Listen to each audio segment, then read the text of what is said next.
All ಫ್ಲಿಪ್ಕಾರ್ಟಿಂದ ಒಂದು item order ಮಾಡಿದ್ದೆ. So ಏನು ಅಂದರೆ ವೆಜಿಟೇಬಲ್ ಸ್ಟೀಮರ್.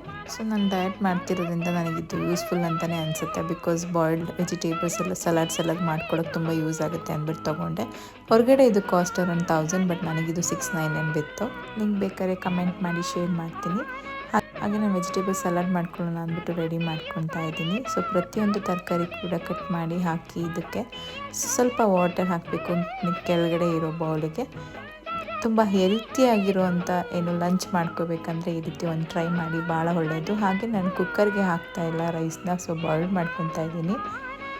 ಹಾಗೆ ಸ್ವಲ್ಪ ಎಣ್ಣೆ ಹಾಕ್ಕೊಂಡು, ಇಷ್ಟೇ ಒಂದು ಸ್ಪೂನ್ ಎಣ್ಣೆ ಹಾಕ್ಕೋಬೇಕಷ್ಟೇ. ಅದಕ್ಕೆ ನೀಟಾಗಿ ಫ್ರೈ ಮಾಡ್ಕೊಳ್ಳಿ. ಬಾಯ್ಲ್ಡ್ ವೆಜಿಟೇಬಲ್ಸ್ ಎಲ್ಲ ನೀಟಾಗಿ ಫ್ರೈ ಮಾಡ್ಕೊಳ್ಳಿ. ಅದಕ್ಕೆ ಸ್ವಲ್ಪ ಉಪ್ಪು ಹಾಕಿ, ಹಾಗೆ ಆರಿಗ್ಯಾನೋ ಸ್ವಲ್ಪ, ಹಾಗೆ ಸ್ವಲ್ಪ ಚಿಲ್ಲಿ ಫ್ಲೇಕ್ಸ್, ಸ್ವಲ್ಪ ಖಾರದ ಪುಡಿ, ಹಾಗೆ ಸ್ವಲ್ಪ ಗರಂ ಮಸಾಲ ಎಲ್ಲನೂ ಹಾಕ್ಕೊಂಡು ನೀಟಾಗಿ ಫ್ರೈ ಮಾಡಿದ್ರೆ ವೆಜಿಟೇಬಲ್ಸ್ ಎಲ್ಲ ರೆಡಿ ಆಗುತ್ತೆ.